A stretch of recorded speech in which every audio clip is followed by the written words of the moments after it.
அதுக்கப்புறமா ஒரு மயான அமைதி. அந்த கப்பல்ல இருந்து அதுக்கப்புறமா எந்த ஒரு சிக்னலும் வரல.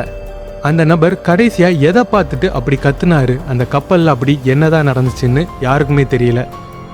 சில்வர் ஸ்டார் கப்பலோட கேப்டன் உடனடியா சிக்னல் வந்த இடத்த நோக்கி ஸ்பீடா போயிட்டாரு. பல மணி நேரம் தேடுதலுக்கு அப்புறமா நடுக்கடல்ல அந்த கப்பல் அங்கே இங்கே அலைஞ்சிட்டு இருக்கதை பார்த்துருக்காரு.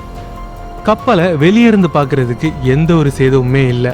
ஆனா கப்பலோட டெக்கில் ஒரு மனிதர் கூட இல்லை.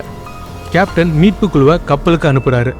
அவங்க கப்பல்ல கால் வைக்கும்போது அவங்களுக்கு அப்போ தெரியல நம்ம நரகத்துக்குள்ள போயிட்டு இருக்கோம் அப்படின்னு.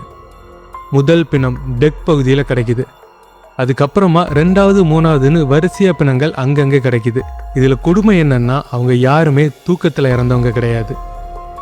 ஒவ்வொருத்தங்களோட கண்ணும் ரொம்ப அகலமா விரிஞ்சிருக்கு. கைகள் ரெண்டும் ஏதோ உருவத்தை பார்த்து தள்ளி விடுவது போல நீட்டிகிட்டே இருந்திருக்காங்க. அவங்க எல்லாரும் உறைஞ்சு போய் அவங்க